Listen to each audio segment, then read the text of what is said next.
We started having conversations with people for half an hour. They're standing and chatting with me. But then there was one incident. I went to a place covered with trees and all. And I knocked at the door, and the guy said, and said, "Get out." And I said, "Oh, I just want to have a chat with you." And he came in and he had a in his hand, like a 2-barrel.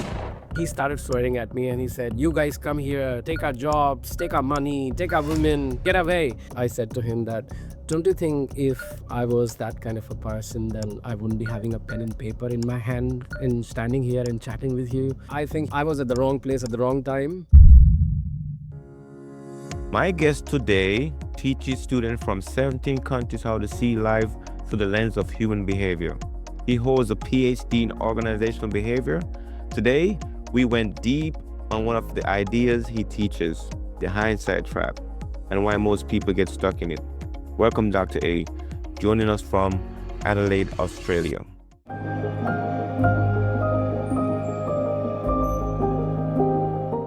All right, we are here. And so the audience can understand exactly our positioning, because you're in Australia. I'm in Hartford, Connecticut. So I'm curious to know what's happening exciting in Australia inside our house today. You on the other side of the ocean from me. Is anything fun happening this weekend? Well, thanks, Asher, for having me here. Well, it's Easter long weekend. So I'm sure people are celebrating very close with their family. And I think it's quite dark right now because I think we are very close to changing the clock. So yeah, a lot happening, but in the background. So in the foreground, things remain quite calm at this time. It's 7 a.m. in the morning. 7 a.m. So it's evening for me. So it's a Friday evening for me, and it's a Saturday morning for you. I feel it's like it's such a big world, you know. One person at the other side of the planet and have two different such time zones that we don't even share the same date. You know what I've never experienced? Mhm. Being that low, like further down on the equator. And kind of see, I think somebody was showing me that on that, like, I guess on the lower side of the equator, other side of the equator, is that like the water in the toilet spins the opposite direction. And I don't know if you noticed that. I haven't That happens? been there, but there is a part where you can actually see it. And it's fun though. Even if you go to, like, I left India in 2003 February, but there is a Ganges river and there is a place where 3 different rivers meet, and all 3 rivers have different colors, and all 3 are coming from so many different directions that when they come together, you can see all 3 of them individually hitting each other right in the middle of the sea. So it's something like this, but they don't mix ever, but they're all same part of the water. So imagine that. Even water is segregated by color, if I can identify like that. So it will be very fascinating to see how it goes in different directions while being at the same place. So for the audience, probably gonna not know who you are, not know who I am, because we both coming fresh to the scene here. But if we had to anchor them into a little bit of background, could you explain like what you specialize in, like what you had invited to the world, and who you've been a hero to, in your stage of life right now? Yeah, of course. I don't think so. I specialize in anything. I think I would never specialize in anything because there's so much more to learn. Although I understand that, you know, I ca- I can't be jack of all trades. I don't want to be jack of all trades. So, to give a background, the only thing I wanted to play in my life was to play cricket for India team, like most of the kids right now, even in India right now. However, some things are not meant to be. So I left India in 2003 February to go to Dublin to pursue my diploma in business studies and then bachelor's in management information system and management accounting on the side. And I did a lot of different jobs there, starting from security job. I still remember 4th of May 2003 was my first job. And 7th of Feb 2003, I landed in Dublin. So that's how my life outside India started. And then I went to, I worked different jobs there. And I went to UK in 2000, 2005 till 2008, I pursued my master's in computer system software engineering there. And then I was at US, working on and off on H-1B visa, with different companies. And then I joined a few companies in India, started my own company of e-publishing. And but it just didn't give me that fulfillment of appetite. I don't know what I was looking at or looking for.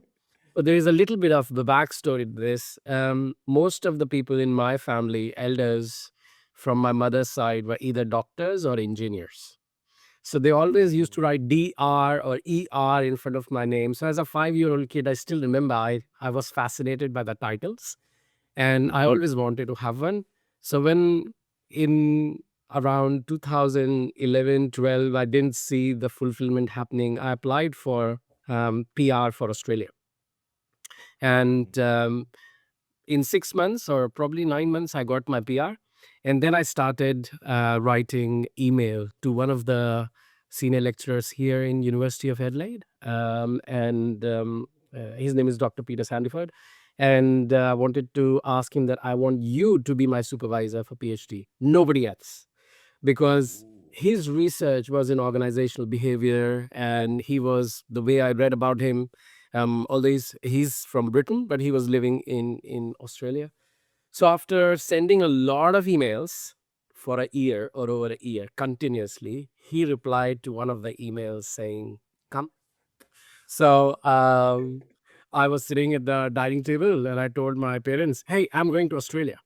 And they said, "Why are you joking around like this? Who want to go to Australia from India, back in 2014, 13, 14?" So I just packed my bags and I went.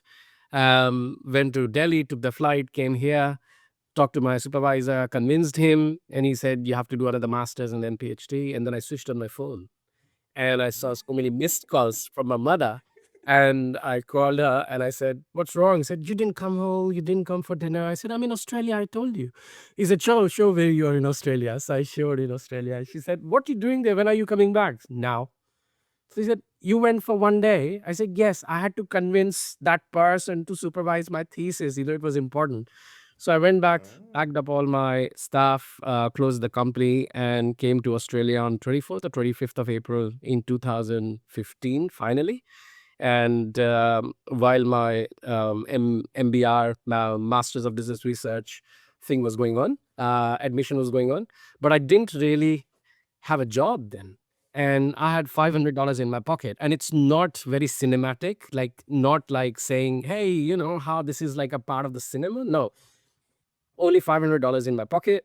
And I was living in the King William Street in Adelaide, or in Blue Gala. It's a hostel, but it's not there now. It's constructed into a different building now.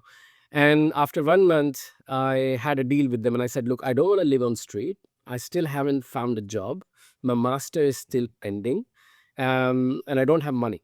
So they said, "No problem. Can you work for us?" And I said, "Yeah, I can work for you. What do I have to do?" He said, "Only 9 hours a week. You have to clean toilets. You have to make beds." And I said, "Oh, okay. So you won't charge me rent?" He said, "No."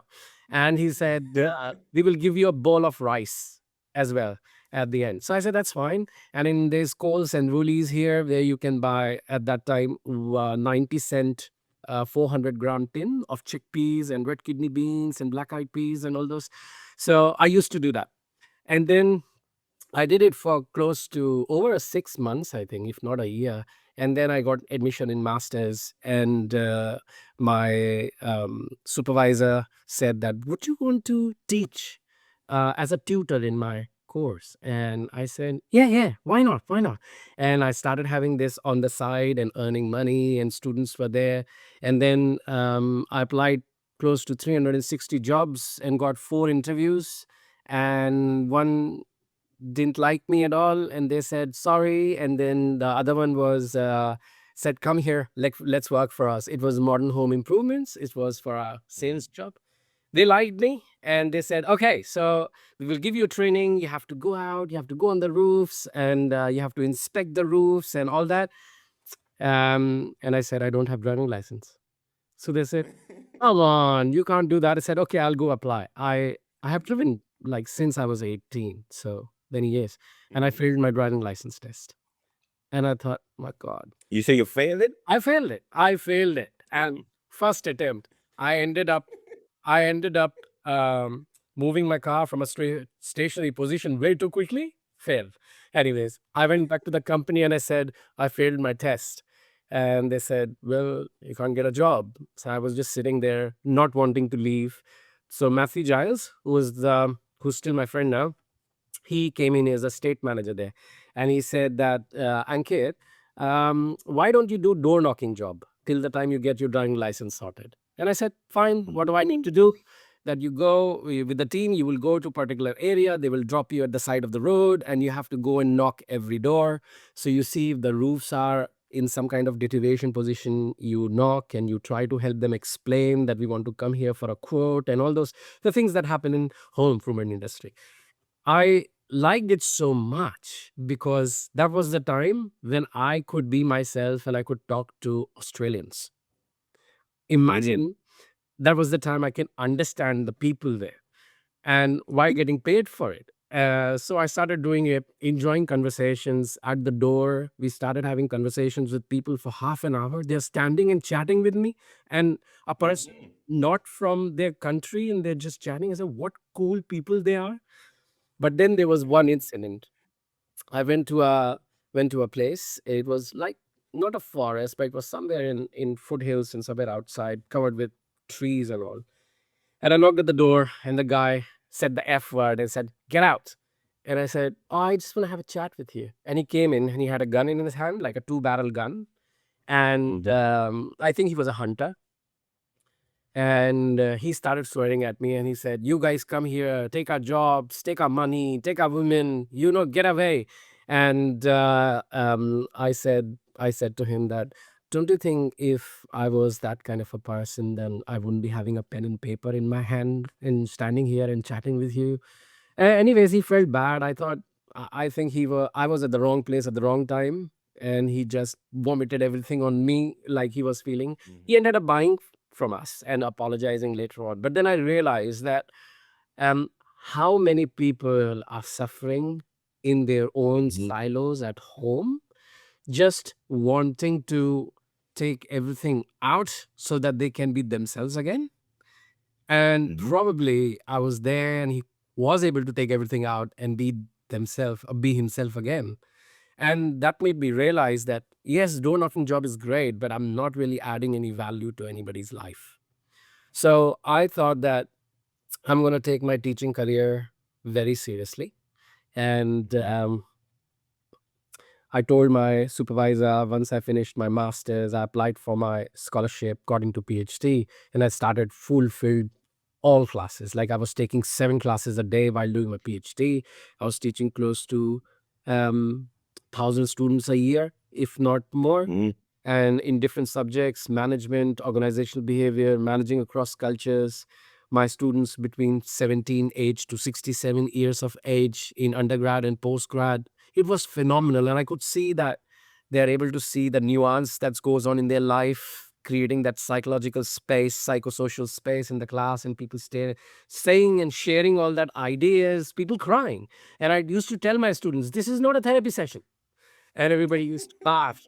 I said, you can share, and the idea is to use your family experiences, personal experiences to help you understand what businesses are doing, what these textbooks are saying. Because imagine 18-year-old students coming from, any part of the world, don't have gap year, don't have work experience, and we in our academics, in our own righteous position, stand in class and tell them, "Oh, you know why there is a problem with managers and employees?" And they said, "Huh? They don't know managers, employees. They haven't worked in that area." But I use, okay, tell me, do you have siblings? And they will say, yeah. Do you have elder siblings? Yeah. Do you love them? No, I hate them.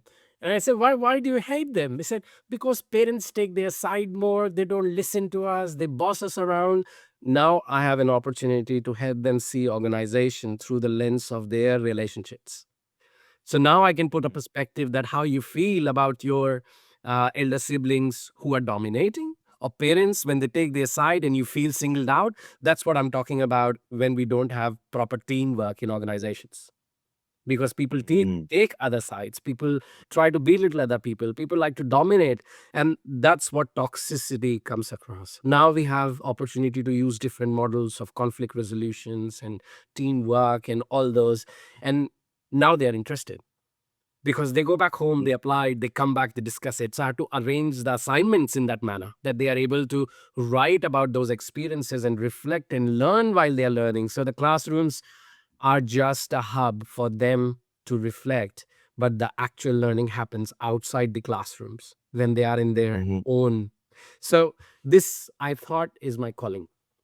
So all this story tell you how I landed here. So this was my calling. So after doing a diploma and 4 degrees, 2 masters, undergrad diploma and a PhD and a Cisco certification, I realized the only thing I wanted to do was be in the class with my students. At any point they need me, I should be there. Thinking about that guy in the forest who Mm-hmm. asked me to go away and then ended up, chatting with me for a long period of time and buying things from me. Maybe these people are suffering. These students at the age of 18 are suffering and they don't know where to have that outlet and they end up going towards different part of the world. Like some goes into very depressive state, some goes into druggy state, some goes into all those kind of things that they should not be doing at all. And I feel that I'm responsible somehow. If I can't be there when they need me, then I shouldn't have a title of educator. So I started, all students I've taught from so many different countries have my personal number. And I'm not a sad person. I have a life. I tell them the same thing. But when it comes to students, I'm 24/7 available. I tell my wife as well the same thing. So Mm-hmm. at night when because they're in Arab states, they are in US, they're in Canada, they're in European countries, Asian countries, mostly from China. They call me, they text me because some people study at night, some people study in daytime. So sometimes my phone will ring at 2 a.m. and I will pick up my phone and doing this. And I used to tell my wife, I'm not having an affair. Don't worry, I'm not affair. So I'm just replying to the students. So it was fun in that manner, and I think that defined. I shouldn't say defined. That described how I view my existence in the world. If I cannot create an environment for people to reflect on what they're doing and discuss it, then I think I'm wasting my life and everybody else's life around me. So that's what I feel I am. Here's something that's very clear is that you know how you got here. Hmm. You know, and for the folks that's listening, so same thing for me. I have a long journey, so we're gonna talk about that too. But so because I'm assuming that you're okay with us having a lot more of these conversations going forward. Because I already like talking with you already, so we can kind of give people a little bit of idea of who we are. We kind of build a conversation going forward.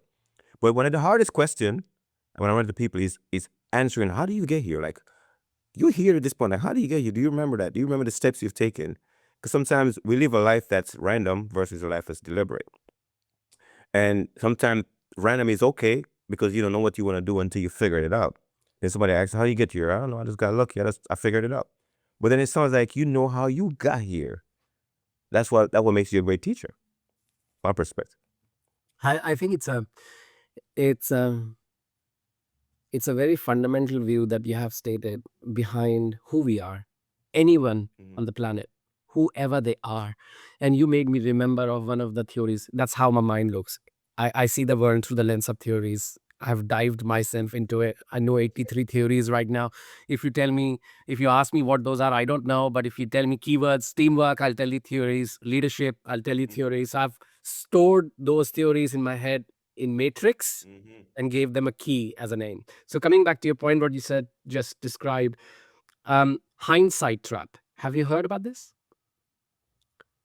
No, explain. We all, every single person, I think, I'm not sure about sociopaths, but every single person goes through hindsight trap. For example, we do something yesterday and today we regret it because we have more information today about what we did yesterday. And we said, why did we do that? How could I do that? I should have done this.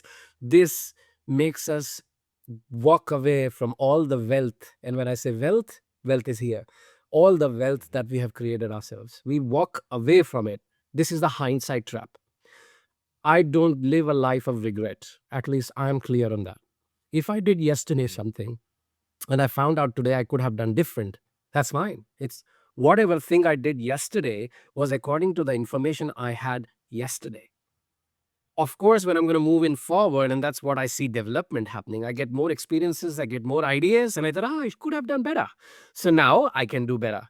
But this idea of falling into the hindsight trap creates this depressive state around us where we start self loathing, where we start finding rationalization to our actions that we have taken, and we justify things while knowing that we could have done better. So it's like a cycle of um, just reducing our intellect to the minimum because we get trapped in it.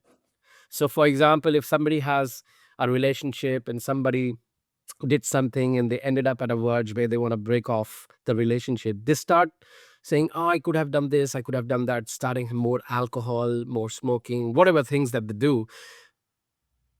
Can we change it? Can we go back and change it? If we cannot, what is the point? So I read somewhere this quote in our head, which relates to what you said as well, that we um, we are in misery more here Mhm. than in actual life outside of this. I agree. We create all kind of struggles here. We're not struggling in our lives as much as we struggle here, and that projects to the struggle that what we are going through in our life. If we are able to understand that the struggle is here, not outside, then I think we can see it. We can come out of this hindsight trap. And I've tried and tried, and my students have helped me immensely. Imagine in class, standing in front, and some students saying, and I still get goosebumps if you can see in there. Students Mhm. in the class saying that we want to share a personal challenges that we are going through, and that's how I do it in my class. And they said, yeah, and the rule is nobody comments on their experience. Everybody tries to see through the lens of theories. So it was a conflict negotiation class, and a student said, well, I love my wife. I'm sure she loves me, but we are on the verge of breakup. We have two kids, Mhm. and I don't know what to do. And he said, okay. And we were discussing this Thomas and Kilman conflict resolution model where they talk about assertiveness and cooperativeness. So look at this Mhm. axis as assertiveness, cooperativeness. And they said, when both people are assertive, it means they're not listening to each other. They start competing. This is where the competing Mhm. happens. And when you compete for a long period of time, like as a couples, then one person will regress back down. They won't share, they won't ask questions, and they will end up avoiding you. So you imagine in your life, even if you, Asher, or anyone who's listening, when you walk in a hallway of a classroom, of a street, of anywhere, and you see somebody coming from the other side whom you dislike and don't want to talk, you will just change your side and go away. That's called avoidance. I don't want to talk and I don't want to listen. I don't want to ask questions and I avoid. So we remain in this quadrant, competing, avoiding. Misery continues. And this Mhm. idea of we want to win, competing, we want to win. This person doesn't understand. I don't want to talk. We end up not having discussions. And that's what we were discussing in the class. So we said, if we can just shut up for a minute and ask questions instead. So tell me, what can I do? Rather than, I've done this for you, I've done all that for you, I've done this for you. And then the other person says, I have done this for you. You like, and anyways, we end up talking about this and how we can get up to collaboration stage if we get other person some chance to talk, and then we can discuss it. At the day of the graduation, he tapped on my shoulder when we were taking pictures. He was a tall guy. And he said, Ankit, you saved my marriage. And I said, sorry, he didn't say that. He said, that class discussion saved that marriage. And I said, what class discussion? Because there were so many discussions happening. And he made me remember that conflict resolution class that we discussed about my marriage. And I said, so what happened? And he said, it's funny. And I said, tell me. So he said, we were so much in love that we were coming from the position or predisposition of care for each other. And we were thinking that the other person is not understanding how much we care. So that was their competing. So over the period of 1 year, they started avoiding each other. He comes late from office. They don't talk much. All those not go on holidays. And he said that we ended up just one thing that he shut up and he asked her a question. Mm. So, and that changed the whole perspective. I'm not saying it's easy, but he made that effort. So, which makes me feel, coming back to the hindsight trap that led me to talk about this from your what you narrated was, if we end up not living in the past, we can understand how what we do now is going to be projected in the future. Because we continue the state of competitiveness and avoidance, we have fallen in the trap of hindsight. Because when we come up with another argument to talk to the same person, we are living the past discussions that have happened that we cannot let go. So we continue competing or we continue avoiding. No, listen, I like this term hindsight trap. So if we had to make really clear, because I like this topic actually, like what's the upside and downside of that trap, the hindsight trap? Because you speak about it in relationship. And I'm wondering where does it show up that we have these students have such a difficult time with? Hmm. It's a very interesting question. And I think for some listeners, I have to be very caring when I say this, because I was having a conversation on WhatsApp with my extended family and I ended up exiting that group because Mm. I don't want to I don't want to really state my dominance, as I said, because I think it is right. Maybe they are saying right, but according to the people on that WhatsApp group, people who are in state of depression are idiots.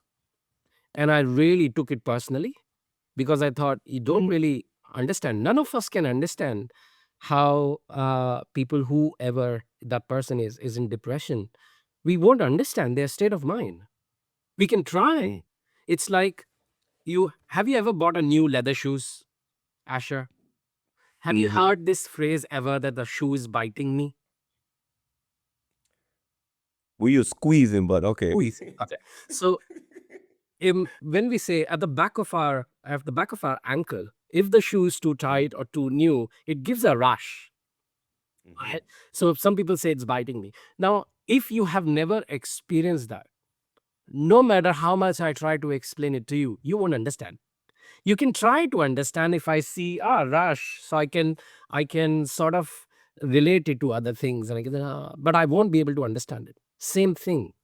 If I have not been in a state of depression, I cannot understand that person's psyche. So this Mhm. idea of hindsight trap about, I don't see it in binary. So I don't see it Mhm. as too top or too less. It's very Mhm. challenging for me to make sense of these adjectives, if I can say. Love me more. I have no idea what more is. Either I love you or I don't love you. Mhm. You have to do it a lot. I have to do it. What do you mean by a lot? Like, Mhm. so I think we humans are emotional beings. We end up emphasizing things a lot. It doesn't make sense. You know, in it challenges a lot of things. So I don't see hindsight trap as in binary or anything in binary, because we have grown up like this: left, right, black, white, up, down, right, wrong. Imagine, black and white are not opposites; they're shades of color. But if we Mhm. say, what is the opposite of white, you will say black, or opposite of black, say white. Now tell me, Asher, if I ask you, what's the opposite of light, as in light? We'll say darkness. Would you say absence of light? Well, that would be the right term. So I'm unsure whether it would be right or wrong, but what I'm sure of, that I understand absence of light. But if we say dark, we move away. We talk about completely different thing without the context to the other thing. Light, Mhm. absence of light. The term light is still used in there. So this idea of binary makes me feel that we are missing something somewhere. So when we talk about hindsight trap, and it's sort of on a continuum, longer we stay in the past, deeper we go. It's like, to me, it's like a quicksand. Now, I have never been in a quicksand. I hope nobody goes ever in a quicksand, but I've seen it in movies and I've read about it. Mhm. That if you go in it, more you struggle to come out, more you try to come out, deeper you fall. That's what hindsight trap is. So I don't know whether it is uptown or dog, but it's a quicksand. Longer you stay with it, deeper you drown yourself in it. And deeper you drown yourself in it, harder it is to pull yourself out. Because in a quicksand, you cannot really pull yourself out. There has to be somebody throwing a rope at you and pulling you out. So if I see hindsight trap as a quicksand, you are stuck. You need to find a mechanism in a way somebody can pull you out. You cannot pull yourself out of the quicksand unless you have a tree branch that you can reach and you can pull yourself out, which is called, which people say, talk to yourself. Think about it. Imagine if you're in a quicksand. How can you talk to yourself? The only thing you're thinking that I don't want to be submerged in a quicksand. So you struggle. And that's what happens in hindsight trap. You struggle. And when you tie it to like depression, it's starting to make sense to me even more. When you tie it to depression, because a person depression is like they're in a room, but the lock is on the other side of the door. So somebody gotta show up to open the door on the outside to let you out. Because sometimes you're in a place where you can't let yourself out without help. But the help is on the other side of the door. How do you know where the door is? So That's another question. this challenge, let's say, if I make this room completely dark, so I'll do one. Now this room is completely dark. Okay.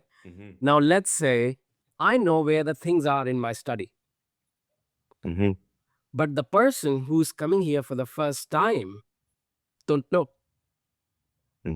So I can move around, find my stuff. They can't. So when I come from a position of this idea that there is a door, I can see it. They can't see it. So if we go too quickly onto showing a door, rather than experiencing the room first and then understanding how many different doors are there, if we go there too quick, then they lose interest. And then say, don't talk about all these things. You talk about all these spiritual stuff and godly stuff, and you talk about all these experiences that you know everything, who are you to show me the door? And then it goes to a different tangent. You need more effort to pull them up from the quicksand then. So I'm not saying that you jump in a quicksand, but you try to show them what's outside of the quicksand. But don't be quick enough to tell them the life is always greener on the other side of the Pyrenees, as Blaise Pascal has said. I don't know what green is. I don't know what the other side is. You are telling me I haven't seen it, and I don't believe you.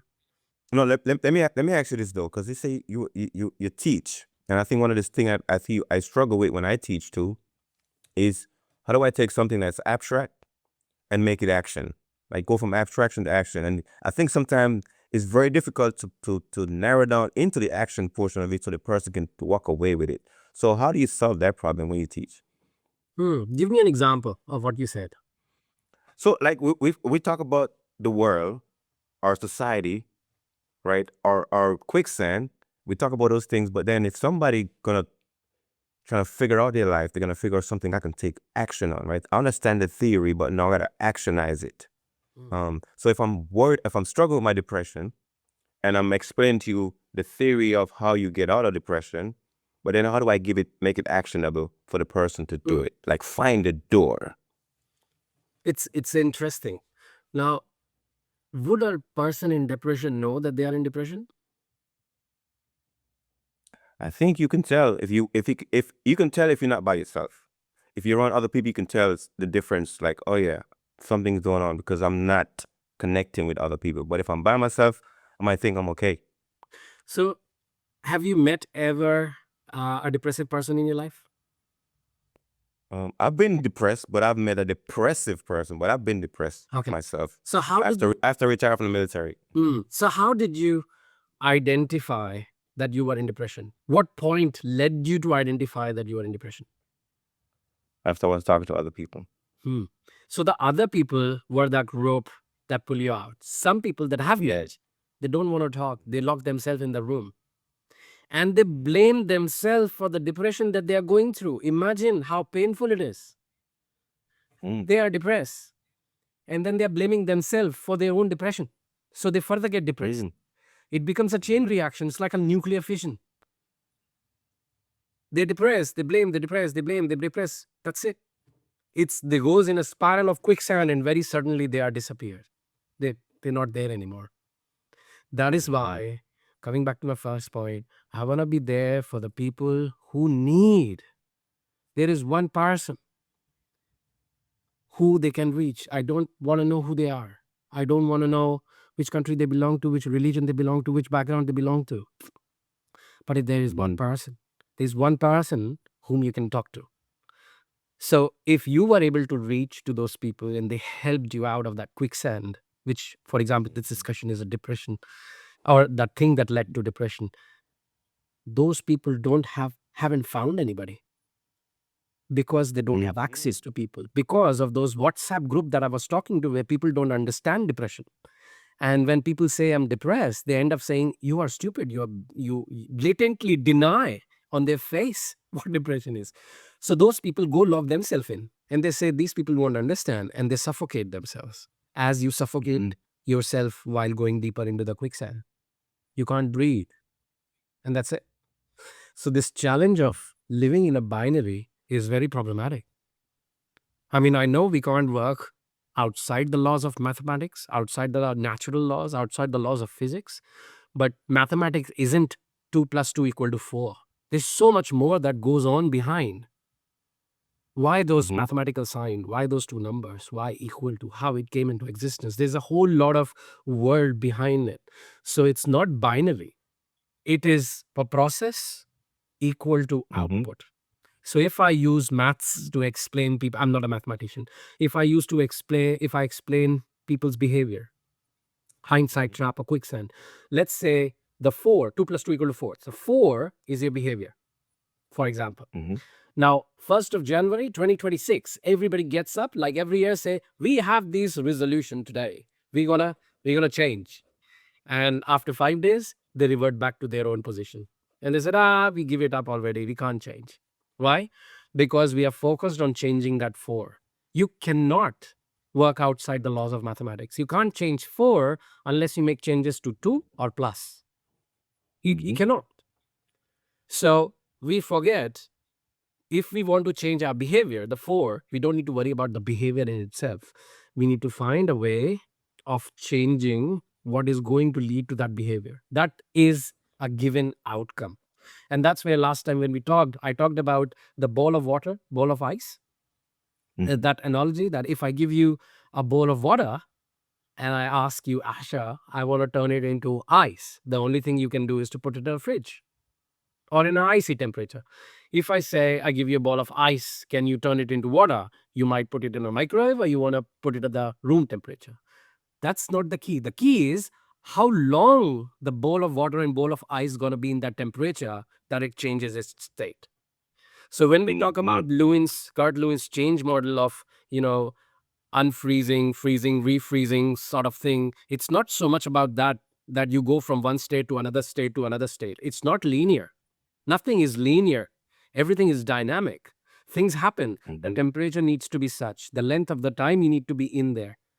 The correct process must be followed in order to change the state you are currently in, your behavior. It is not difficult to change behavior, but the only way to change behavior is not to focus on the behavior. Imagine that. Environment.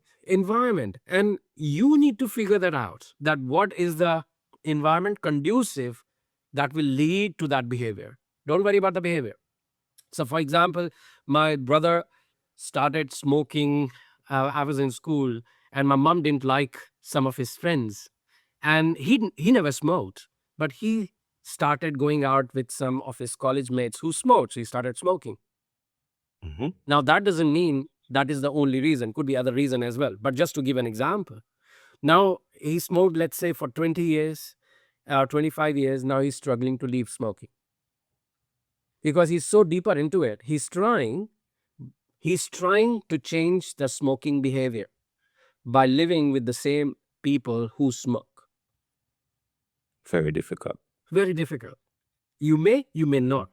But if we change an environment where there is no smoke at all to be purchased, what you gonna do? Behavior is gonna change anyways because you're not gonna smoke. There's no way to purchase a smoke. So you just need to find a right environment for a length of time. Length of time is very important. If my analogy of water and ice is true and correct, then the length of time is the key to changing the behavior. Mm-hmm. But that length of time, you must be inside that temperature throughout. You can't put a bowl of water in the fridge, take it out, put it back, take it out, put it back. You're not going to do that. So you keep running out of that environment, coming back in, running back, coming back in, not going to change behavior. So think the 1st January 2026, when people say, I want to change this, and this is my resolution, they're not going to happen if they don't change the environment. As Einstein, this quote is for Einstein, I think I said that you cannot resolve a problem in the same environment the problem was created. Mm. You must find an environment outside. I want to go back to the binary conversation, the concept itself. Because sometimes when we think about it too, is we think in tools, meaning that for example, like you look at a battery, right? The battery needs the positive charge and the negative charge. And then they two come together, create the spark. So these sparks won't happen, the electricity won't happen without those two. So sometimes when people think about the binary, they might be thinking about those two sides that need to dance together to create the next thing that comes from it, the spark, the ideal. So how do you tackle that process? It's interesting you use the analogy of a battery, for example. The negative charge and the positive charge in a battery are not opposites. They are intertwined. Without the negative charge, the battery isn't a battery. They both are required for battery to function and to provide the electricity charge. They are not opposites. They both have their own value of existence. Without the one, the other don't exist. So you can make a battery completely positive without a negative charge. It ain't gonna work. So I can't see things in opposites. So just because somebody is taller than me and I'm shorter, oh, you are short, you're tall. It means we are comparing. I on its own, 167 centimeter, fine. I am on its own is fine. But if you start comparing me to somebody 180 centimeter, then you'll say, Ankit, you're short. So now somebody come at 140 centimeter, Ankit, you're tall. So I am tall as well and I'm short as well. This is the challenge of binary. Because we are in a fluid state. We keep changing. As soon as we change the context and the comparison point, we change, which is problematic. So what is truth? Am I tall or am I short? I can't be both until you compare.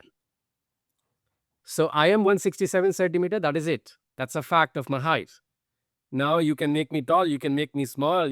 I can go on a Gulliver's travel and I can be the taller person, or I can go and live with all Australians in the middle of where the core Australians live, and they're all 6.5 feet tall. I'm the most shortest person. So same thing. I think they're saying in Africa you can find the tallest people and the shortest people on the planet is in Africa, and it's interesting. And again, as we say, short, dark, light, we are comparing. We are not talking about the stuff. We are talking about the comparison, the movement, which is only true in a certain context. The context changes, that thing changes. So it's fluid, it's made up, it's in our mind, it's not there. If we want to see it, we see it. What is going to remain same is 167 centimeter. So that is another trap then. You're saying so we got the hindsight trap, but I feel like the binaries are also another trap. Yeah. That is very hard to get out of. I think this is just I'm thinking out loud in my head right now. It depends on the environment we are brought up in. So, for example, a child is born to an Indian parent in a Chinese family. They will end up speaking Chinese or Mandarin or Cantonese. Right? The boy is still Indian parents, but they are there in China in Chinese family, living with Chinese family.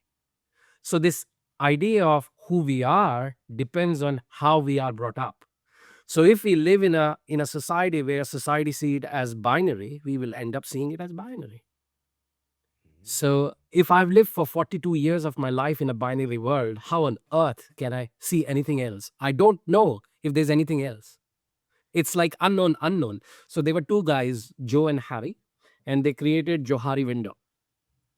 And they said, they made four quadrant, and they said the left top quadrant is you know and I know. Means we talk, Asher and Ankit talks, get along each other. Asher tells about his life, Ankit tells about his life, and we sort of understand each other. So our arena is getting bigger. More Asher and Ankit spend time together, arena will become bigger because we will understand each other better. There is another segment that is called you know, I don't know. Means you know that I'm doing something I shouldn't be doing it, but you're not telling me this. You're not giving me feedback. So you are creating facade. You can stop me from doing that, but you're not. For example, if Asher doesn't like Ankit moving hands a lot like this while talking, but Asher is not telling me, I don't know. So Asher is getting angry in his head. I don't know. And then somehow Asher gets angry and switches off the camera and walks away. And Ankit said, what was wrong? You didn't give me feedback. So at the same time, I know, you don't know, reverse it, which basically means my blind spot. I need to seek feedback from the other person actively if they're not giving. Asher, is it okay? Is it okay I move my hands quite a lot? Asher says, yeah, don't do it a lot. Okay, no problem. Arena bigger, facade and blind spot smaller now. And there is another spot which is called unknown unknown. Neither Asher knows nor I know. So we come together, discuss few ideas, see where it leads us. Something new has happened. And that's where research happens. That's where human curiosity is. That's where science is, trying to figure it out, the unknowns. So this idea of things that I don't know, I can't act on it because I don't know anything different than binary. So unless somebody comes in and gives me different perspectives, I didn't think about this. Now I have another perspective. Now I can try comparing things because that's how my mind works, comparing. This is better. This is better. If I do not have another perspective, I don't know any better. That the only perspective that I have is the right perspective. So till the time science didn't go out and find some water on some other planet, the only thing we would know is the Earth is the only habitable planet in the solar system or outside solar system. Because we don't know anything better. And that's where the research happens. That's where I personally want to talk to as many people as possible. Imagine that in my PhD thesis, most of the things that came out from that discussion in class. Those 18-year-old students are full of energy. They ask you questions that somebody at the age of 50 years with 30 years of experience will say, come on, that's common sense. That's hindsight trap. That's binary. There is no common sense. It's a contextual sense of what is common to me and the people whom I've lived with, not common to others. So when we say common sense is within a contextual boundary, people outside that don't have that common sense. They have their own common sense. So when there are two common senses doing, they both are telling each other, this is common, you don't understand, you are idiot. And they end up going on conflict resolution model of competing. So an 18-year-old person will say, I don't want to talk to my parents. They are generational gap and they start avoiding them. Their life, completely different. We can't change it. We can understand each other's life. And that's where the door is. We open people to walk into our lives. They open people to walk into their lives. There is a door. And that happens when you get different perspective. When you change an environment. That analogy stands. Bowl of water, bowl of ice. The length of temperature will change it. There is no other way. It is bound to change. That's natural law. So if you keep people in an environment of discussions, not directing them right, wrong, do this, don't do that, then they discover themselves more by talking. And that's what the journey of education should be. And I know my supervisor always used to say should as an evil word. I agree. But that's how I see it. If education becomes a mechanism to gain marks, I know a lot of people who have picture memory. They can get 100 out of 100 without knowing what they're doing because they just take pictures like this in their head. They can write down. Doesn't mean they have that knowledge. And there are some people who get barely pass marks, and you can have a really deep conversation with them. They can't articulate their thinking, but they understand what they're trying to say. So the grades do not really determine people's knowledge at all. So this idea of education isn't just a classroom system, it's education in here of not falling in the hindsight trap. That is seeking more queries, asking more feedback, moving from facade and blind spot to increase the arena. You see, that's how I thought. This idea of models are so clear in my head because that helps me even if I'm sitting alone and I use different models, I get different perspective. And that's what I'm trying to do in class with my students.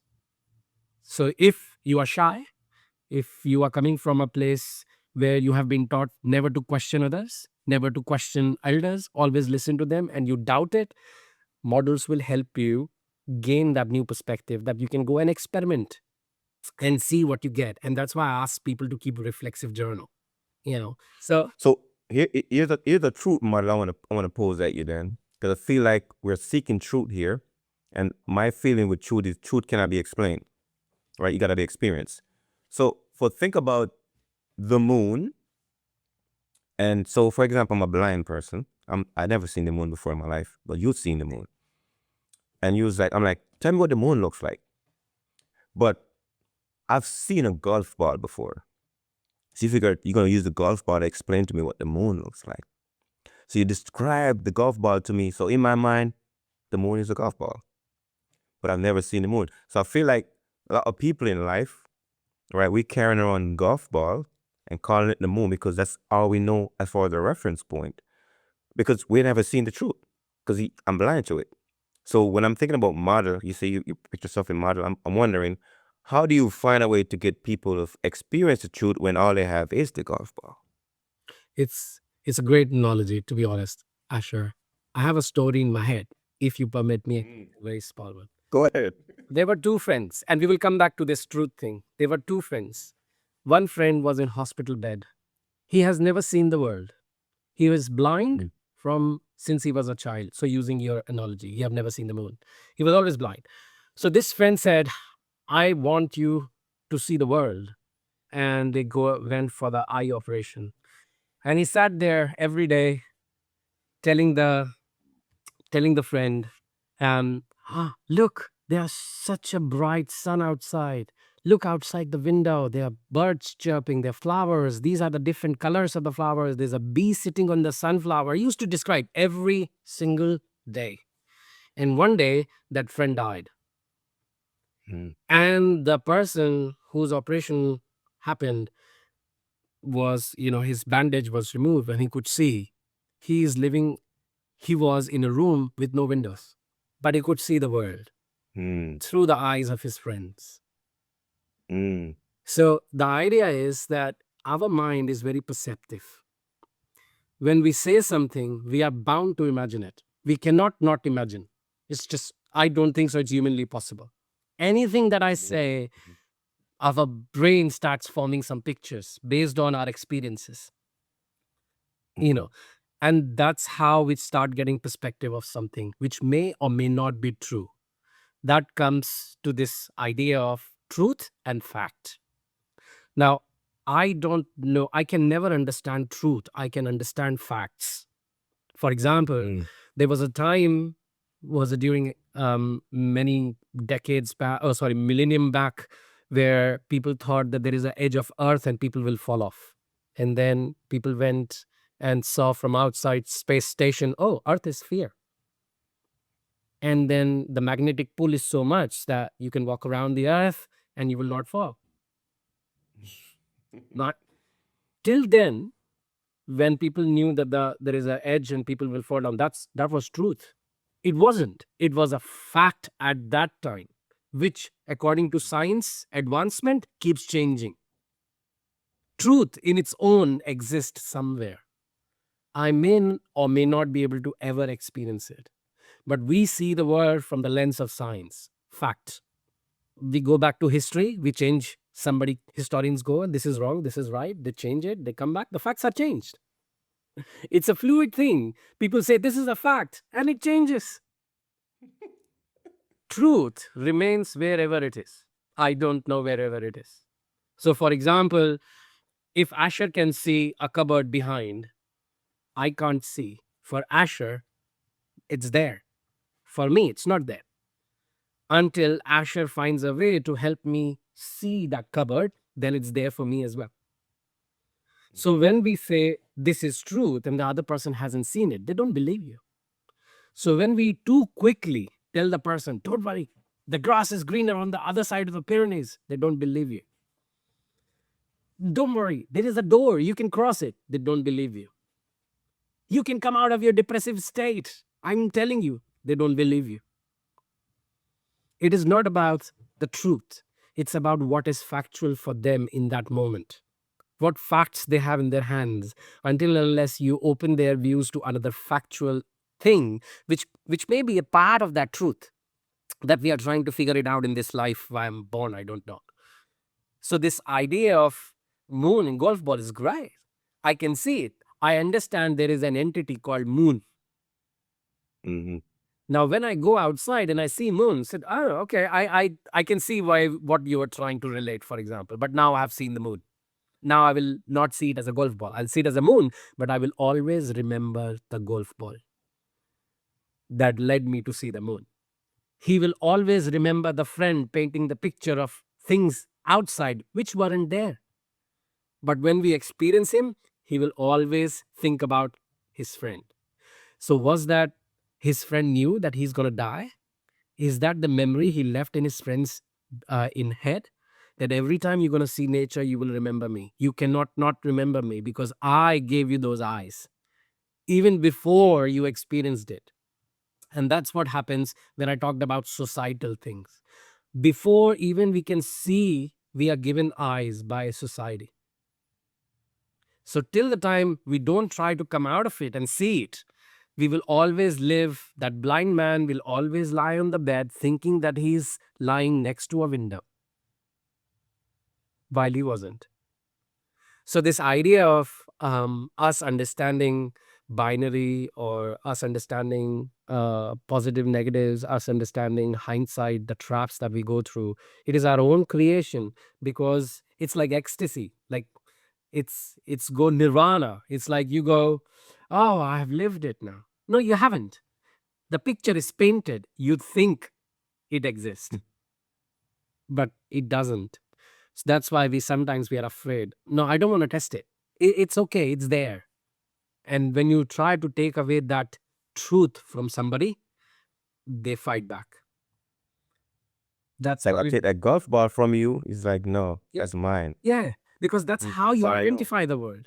So when you take religion from somebody away, if there is a person, atheist, talks about non-religious views, then you take away the religion of person. You believe in it or you don't believe it, doesn't matter. That person does. When you talk about depression and you deny it blatantly on the face, you try to take away that experience that the person is having, you cannot talk to them. In order for you to understand, for them to understand you, you need to understand them first. That's where the door is going to be open. That's where that student was having trouble in his married life. They all had their doors. We all have our own doors and we are all banging on it. This is the door. No, this is the door. No, that is the door. All are in different directions.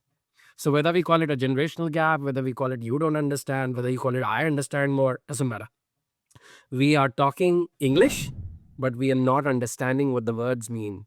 And that's why I call my research phenomenological. I want to understand why people say what they say. And do they even know why they are saying what they are saying? So it's not the words that you say, it's the meaning you ascribe to the words. And I will wrap this up with this thought here because, people say you cannot change your past. And that is true. But what you can change is the meaning of the past. That's all we do is change the meaning of things. Right? You can't change the fact, but you can change the meaning of what the fact means to you. So even though I've had an experience and it might seem bad, it seems bad in that moment. But when I look back at it, I can change what it means in the present when I look back at it. So those are my closing thoughts. What are your wrap up thoughts here for this conversation? I shall wrap up this thought with one question. Mm-hmm. Why change? What's changed? What's changed? Yeah. Why change? And why change? Because so I like that question. Why change?